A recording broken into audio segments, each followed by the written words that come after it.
Place à votre première signature Europe 1 du vendredi. Bonjour Catherine Ney. Bonjour Dimitri, bonjour à tous. Vous avez lu, Catherine, le nouveau livre de Bruno Le Maire, Le temps d'une décision, récit nourri de 25 ans de responsabilité.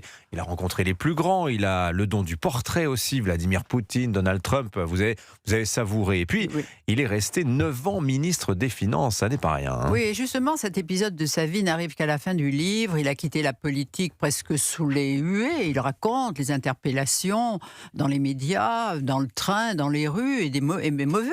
Il était l'homme des 1000 milliards de dettes. Alors, il a tenu à rappeler des réalités. Entre 2017 et 2019, à l'orée du premier quinquennat Macron, la France était passée sous les 3% du déficit public et la dette avait baissé. Mais il y a eu les gilets jaunes, 15 milliards de dépenses allouées. Et puis le Covid, avec l'inflation. Alors bien sûr, il ne fallait pas laisser tomber les entreprises et les ménages, il fallait le faire, mais c'était 15 points de dette supplémentaires. Et la guerre en Ukraine, avec la hausse des prix de l'essence et du gaz. Donc, il fallait faire un bouclier tarifaire. Mais dit-il, quand la situation économique revient à la normale, tout ce qui a été accordé est cranté. Alors on n'y touche plus, on ne revient pas en arrière. Et lors de l'examen du budget 2022, il avait voulu alléger un peu le bouclier tarifaire. Un député socialiste lui avait fait passer un message. Donner, c'est donner. Reprendre, c'est voler. Oui, Bruno Le Maire dénonce une forme de conspiration. La dette, dit-il, est un échec collectif. Oui, il dit en France, on aime la dépense publique. La dette est considérée comme secondaire. Pour les ministres et les parlementaires, une nouvelle dépense est une victoire et l'économie est une défaite. En août 2021, lui, il a décrété la fin du quoi qu'il en coûte. Mais en septembre, eh bien, contrairement à ce qu'il prônait, les dépenses sont reparties à la hausse. Pourquoi ? Parce que le pouvoir d'achat devenait le thème de campagne de la présidentielle de 2022.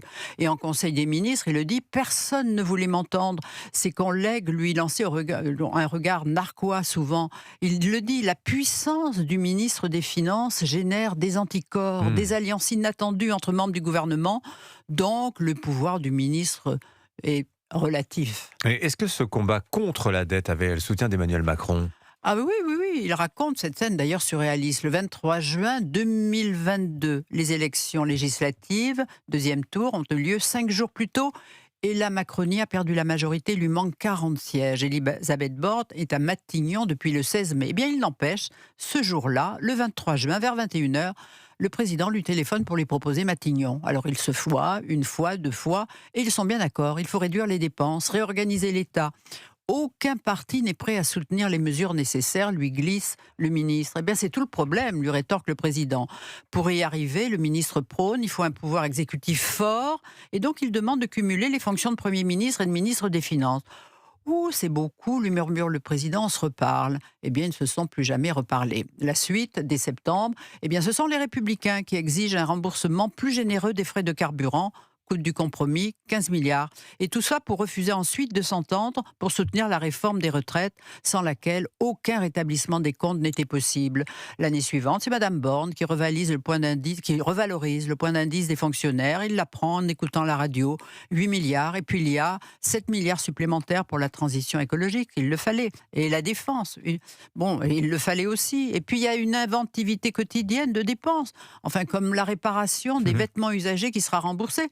Le pli de la dépense est vraiment prêt. Voilà, et puis printemps 2024, Bruno Le Maire demande à Emmanuel Macron une loi de finances rectificative. Et oui, parce qu'il veut associer le Parlement au choix des finances publiques et il faut serrer la ceinture, il faut faire des économies. Gabriel Attal n'est pas d'accord parce qu'il craint une motion de censure. Le président, lui, il est d'accord sur les objectifs. Toujours 5% de déficit, pas plus. Alors ils ont ensemble une longue conversation et le ministre croit vraiment l'avoir convaincu. On se revoit à 17h, dit-il. Eh bien, il apprend dans la foulée, c'est-à-dire à 15h, que le président vient de dire au chef des groupes de la Macronie que c'était hors de question qu'il y ait une loi de finances rectificative. Juin 2024, c'est-à-dire un mois après, dissolution. Eh bien là, la perspective de rétablissement des comptes vient d'être tuée tout net. Alors, il y a une commission d'enquête à l'Assemblée pour entendre Bruno Le Maire sur le dérapage des comptes publics, Catherine. Oui, et la commission a d'ailleurs produit un rapport de qualité, dit-il, où elle établit que les économies que j'avais engagées depuis début 24 étaient même les plus importantes jamais réalisées en période de crise, que le creux de 40 milliards dans les recettes était dû à une erreur de grossière d'évaluation dont la cause était difficile à déterminer. Le rapport est bon parce qu'il dit ce qui est, mais il fut accueilli, dit-il, dans une indifférence générale médiatique. Ouais, c'est peut-être en train de bouger à la lumière des derniers sondages d'opinion sur la question de la dette qui inquiète les Français. Merci de nous en avoir parlé. Il a à cœur de rétablir son image, Bruno Le Maire, ça paraît très clair. Merci Catherine Ney, signature Europe 1. Dans un